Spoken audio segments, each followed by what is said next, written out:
somewhere to eat my McChicken. Good day, everyone. Chicken nugget. And welcome to Running on Empty Food Review. Today we have a McDonald's McChicken. Jello Beats, holla at me. Ah! Ah!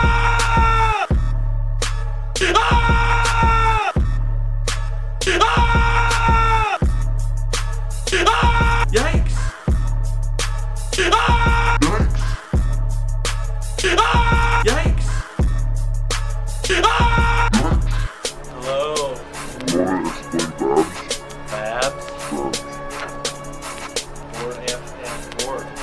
Do you know why you need to follow that order?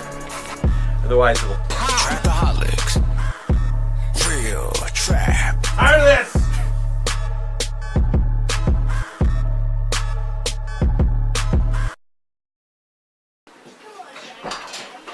Soundboards, feedback, and auxes.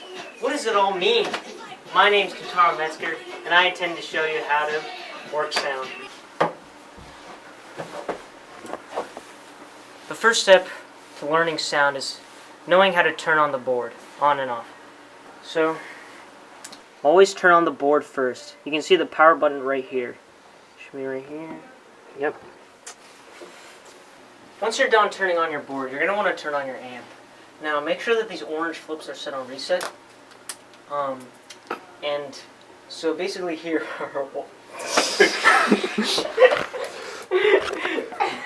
these orange switches are going to be set on reset. Yeah. These are our amps. We have left, right, and center. We have lobby, backstage too, but we don't really need those on unless you're specifically told to. And then here are auxes. Now you're going to want all of these on so that you can go out through the whole pack. And that's about it for turning it on. Turning it off, however, it's a little different. You're going to want to go in reverse order, basically. So you're going to start by turning off all your amps. And then, like this, you see how this flips off. The orange light is gone. Same for these. And right here.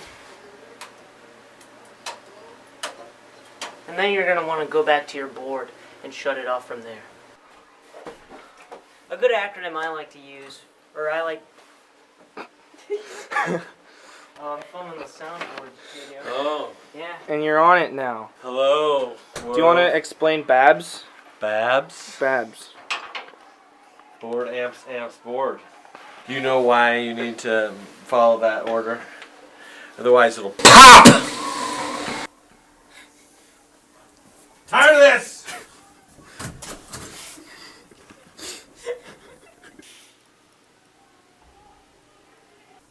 We're moving on.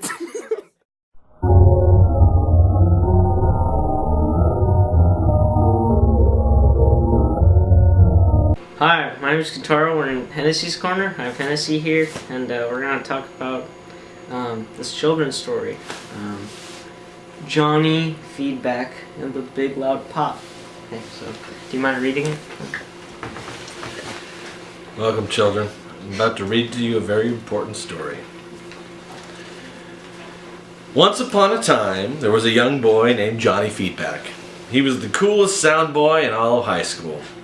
One day, he had to tack a capstone, which no one wants to do. However, our hero, Johnny Feedback, the coolest guy in grade 10, decided to do all his subjects a favor and do all their capstones. He decided to turn on the amps and then turn on the board. All of a sudden, a big loud pop came out of nowhere, and it sounded like this. Ah! Yikes! He screamed. The pop echoed throughout the entire PAC, and children ran through the halls with their ears bleeding. Do you know what Johnny Feedback could have done to prevent this? That's right. He could have turned the board on before the amps. So Mr. Feedback did. He rewound time and did it the correct way. He also rewound time and prevented Brock from being born, so he couldn't film a how-to sound video for Tech Theater or the Cannibal film, which ruined the showcase day. Johnny Feedback also killed Hitler when he was born and prevented WW2 from ever happening. Johnny Feedback then lived happily ever after. The end. Thank you. So, what do you think the message of the story was? Turn in on the board before the amps. Bingo. Thank you. And this has been Hennessy's Corner.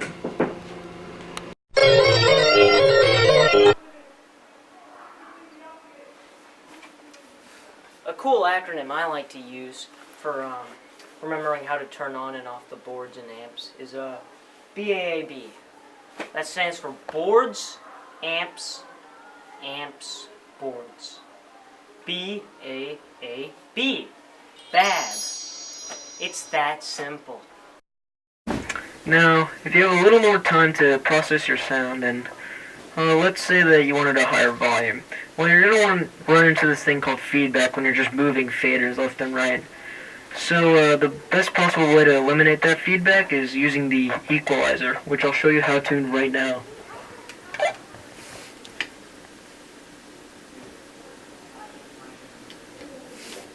Let's go over to the equalizer.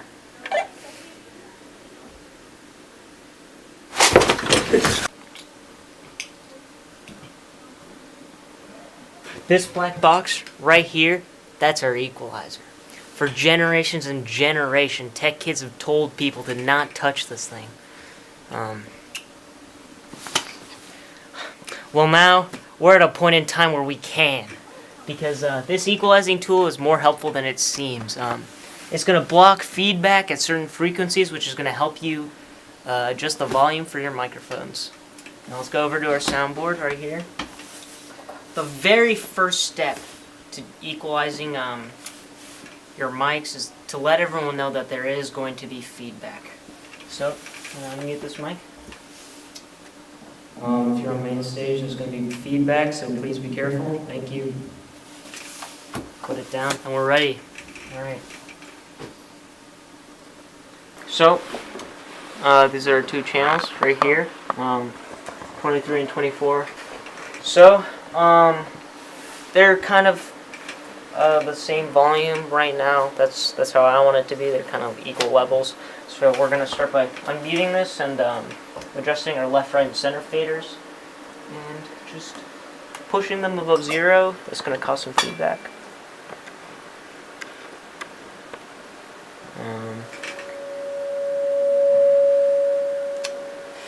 Alright, so for now that's all you need. I'm going to bring up my I'm going to bring up my helpful phone app. It's called Tone Generator. It's on the App Store. The sound guy came in here and showed this to me. It's pretty cool.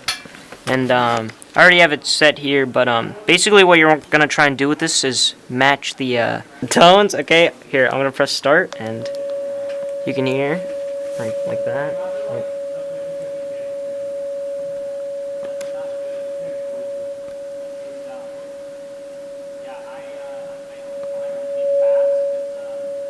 See that?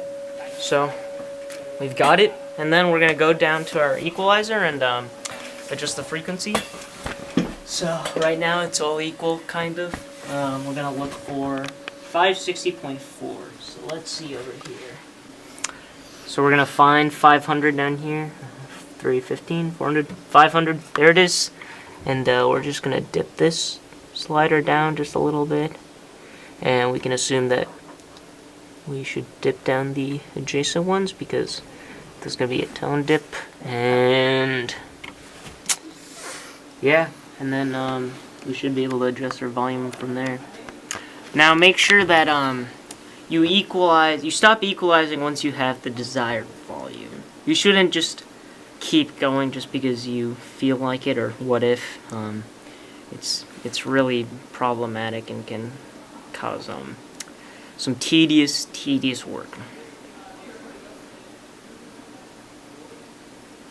Can you stop showing my eyes? Okay, let's go.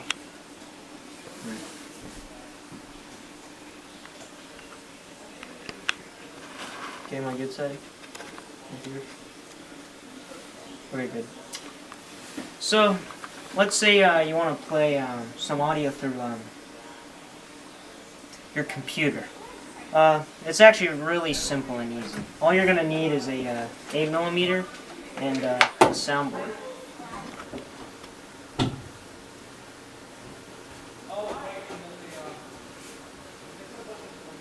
What are you doing?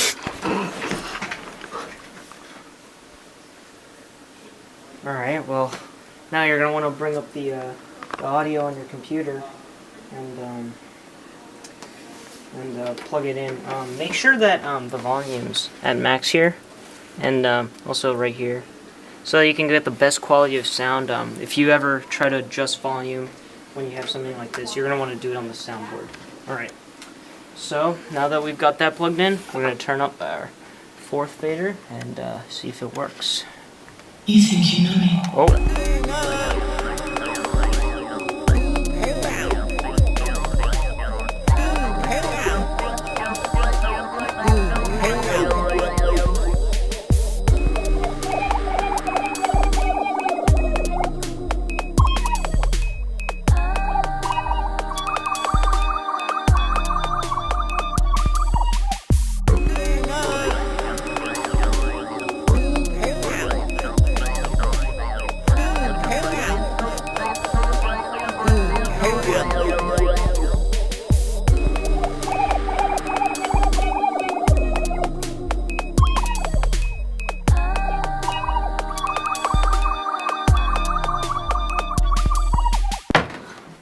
Common request you're gonna get as a sound guy at ACMA is setting up mics.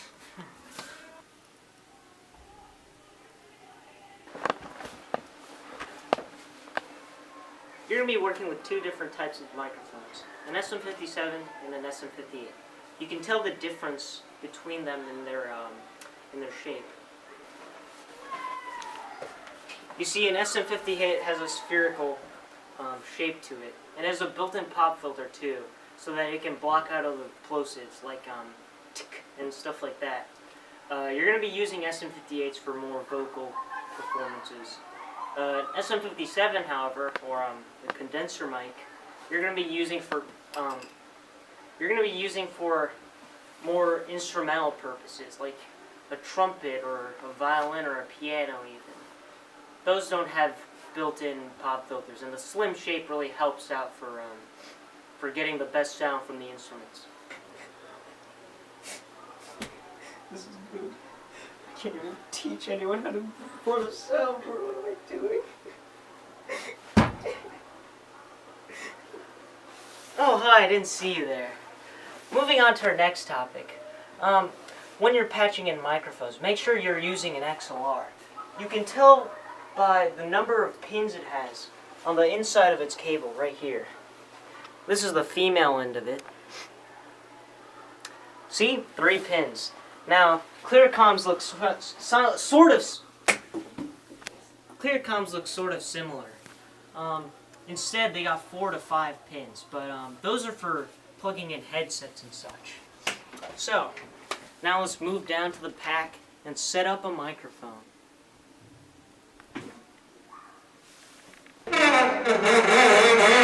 Once you're done coming down to the big stage, and you've set up your mic and mic stand in front of the designated speaker, you're going to want to take your XLR and go under the pit.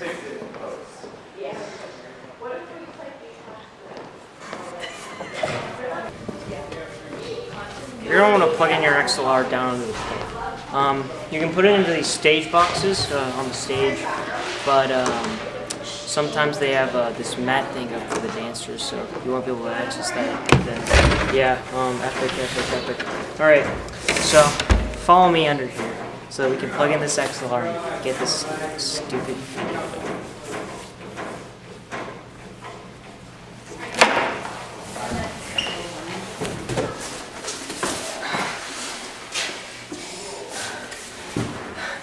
Now that we're alone, let's go further down the rabbit hole.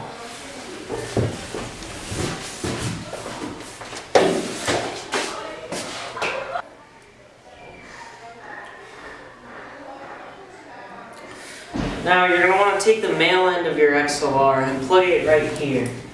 Channel 37 or 38 doesn't really matter. As of right now, there's 4 extra channels for XLRs to plug into, but they're blocked because of this thing. So you want to take them on, plug it in until you hear a click. That's the spot. Now let's go back up to the main stage. Shit, I lost it. Help! Now that you're back on stage and you got your coiled XLR as long as the female end, you're gonna want to plug it into the mic. So it's almost guaranteed you have some access cable right here. So what I like to do, or what you should do, is the coil right here under the mic stand. Put the coil right under the mic stand. And so once you put your coil under here, you're gonna want to wrap the rest of the cable around the mic, like so. And plug the female in. And you hear that pop, and you're now ready to go back to the booth and get this mic running.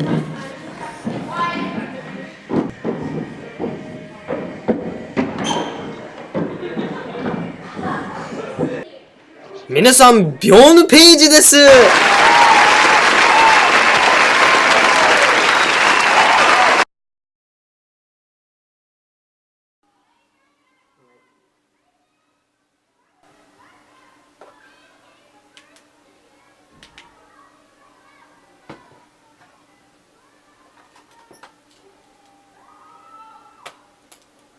Now let's move on to plugging the channel right into the soundboard. You remember that number you plugged it into? Well, you're going to need that number now for bringing the soundboard in.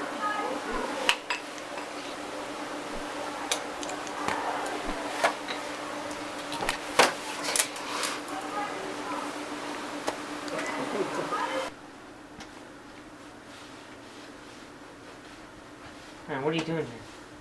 Get out. Go.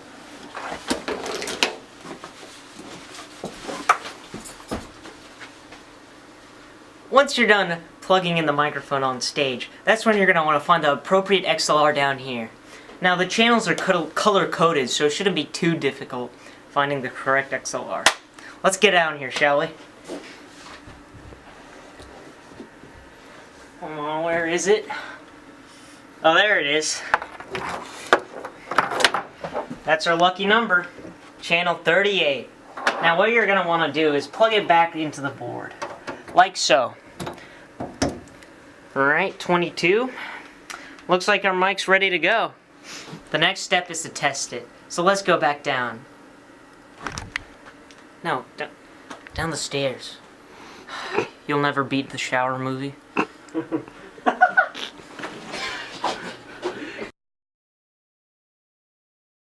And so then I told her, I'm addicted to prescription glasses. Anyways, use Key and Child!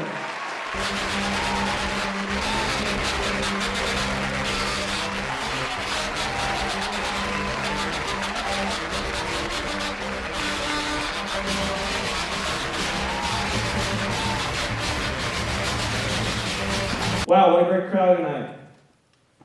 Thank you all for coming. As a stand-up comedian, I don't get dental insurance. So, how many of you in the audience have kids? That's good. My wife left me. Took all my kids. But that's okay. Still at the house. I don't know the difference between a baby and an old person. How about today's political climate? Yeah, me neither. You know, I'm 28 and I still don't know what a pigeon is. That's a little factoid for you. My grandma told me that I'm turning into Bud Cort. That makes me feel weird about her. Wow, what a great turnout today. There's 4 more than last time. Ah! How am I doing, Kentaro? Is the mic on? Oh, kid, you're nothing but a fan.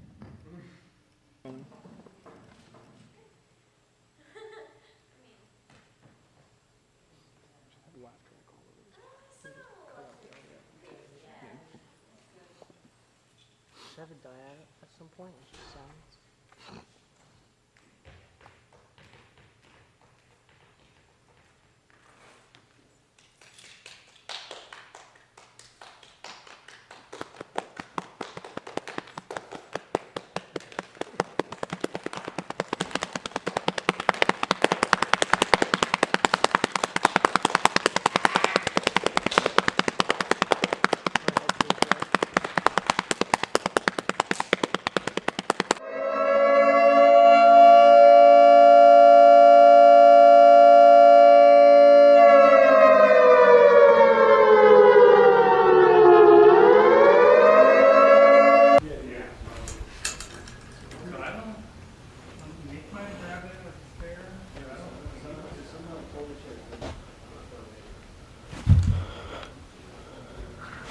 What are you doing to me? I guess this is a good segue into our warning. Remember, unless it's absolutely necessary or you have supervision from an adult, you should not be in the catwalks. Even if you want to save your best friend, you know, the coolest guy, from being stuck and tortured by this maniac cameraman, you should not be in the catwalks. Stop it, you monster!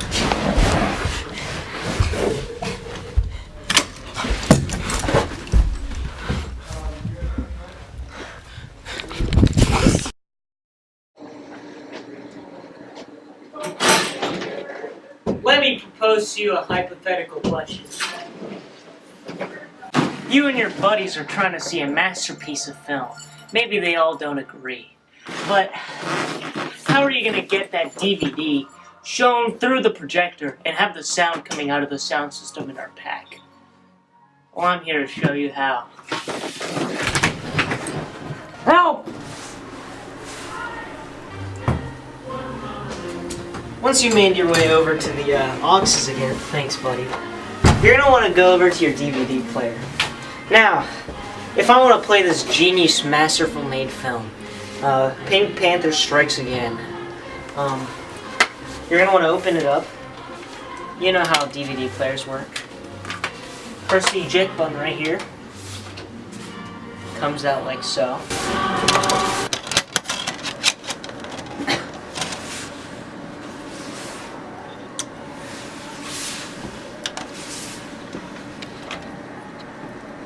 It's loading. Now once you see a timer, that's when you know that the DVD's properly in. Now that's the easy part. Let's move on to the more difficult section. So, there's a DVD channel marked on the board right here, under SDE1. And you're going to want to check if the DVD is plugged in. You can tell there's a cable up here and it's marked DVD. If that's plugged in, then you should be ready to go. Now you're going to want to go to the projector and turn that on. So, on the thing, there's a power on button. This is for the projector, by the way. Make sure it says projector at the bottom, it's tagged.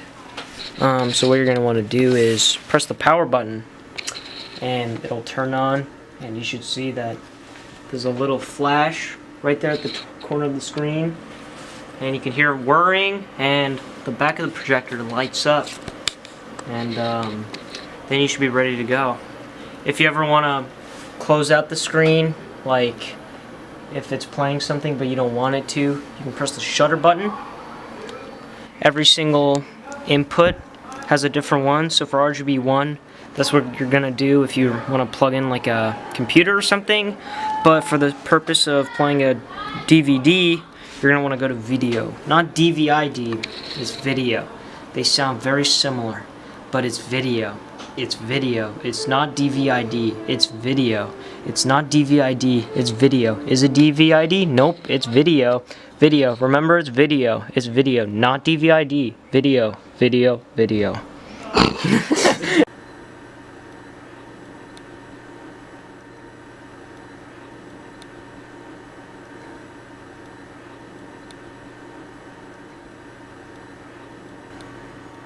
Remember how I said now for the hard part? Well, this isn't hard at all. I don't know what my past self was thinking. Anyways, what you're gonna want to do is press this down button to bring down the screen. But before you do, you're gonna want to warn everyone on main stage that a screen's coming down so you can prevent any potential injuries. So I'm gonna go over to my handy mic and say, screen's coming down, stage clear. And then someone will let me know. It's all clear. Me.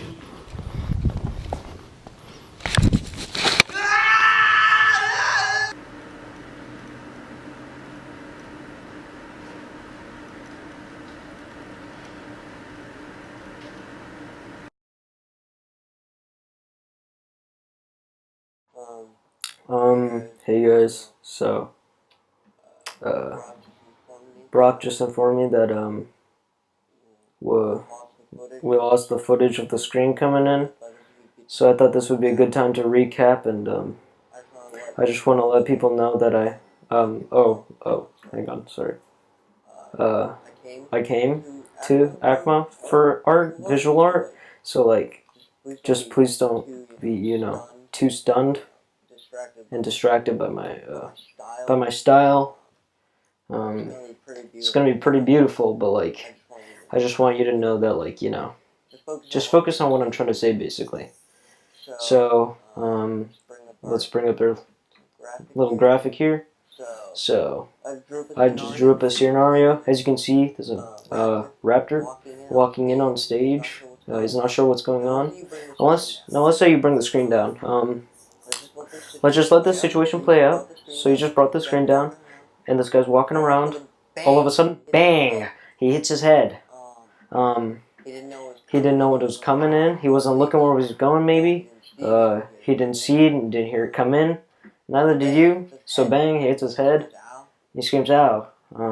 It gets a pretty messy situation, might I add. There's a way you could have prevented this injury, and oh, by the way, if you hear this, that's my fan. I'm sorry. Anyways, let's say you want to start over. So let's bring up the next graphic. So he's walking around, and the screen's coming in. But before you bring it in, you come and say, screen coming in, stage clear. And if there's a person on stage, what they should say is, clear, thank you. And that's your okay sign. That's the warning sign for you to bring the screen in. Comes in, and you get to play your movie. And everyone's happy, and no one injures whatsoever.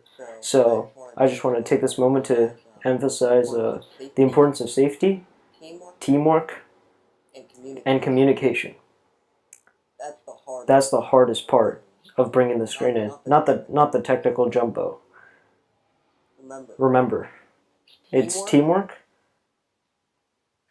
communication, and it's teamwork, communication, and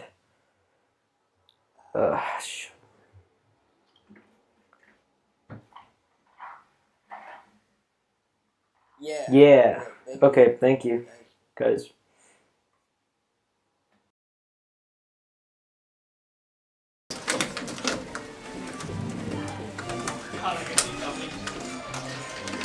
Oh, you caught me in the middle of my practice. Well, that's it for the sound video. Thank you guys for making it this far, and now you know how to sound.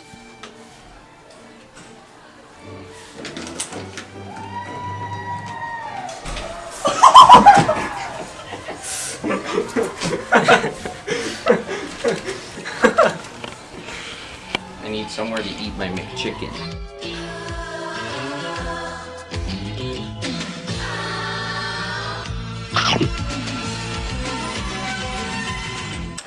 Good day, everyone. Chicken nugget. And welcome to Running on Empty Food Review. Today we have a McDonald's McChicken. This is what it comes in. A nice yellow package where it says McChicken. It also says bacon cheddar McChicken, which I've never heard of until now. See, when you unwrap your McChicken, you can see that sometimes you get a lot of mayo, sometimes you get a lot of chicken, but most of the time, they'll just fucking destroy it with lettuce. It's a McChicken. It's a fucking $1. What are you gonna do? Alright, first bite.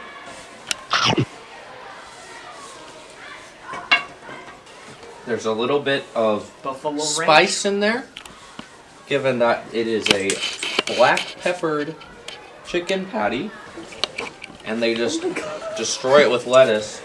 You got a lot of lettuce left over. So you know what you say, what do I do with all this lettuce? Well, you can't really do anything, because it's lettuce. How would you rate this meal? You know, Kian, I'm pretty hungry. So I'd say that this is a solid 7 out of 10 for the price.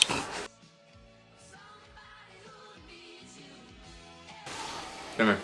What? This is my son. Look at him. Kentaro.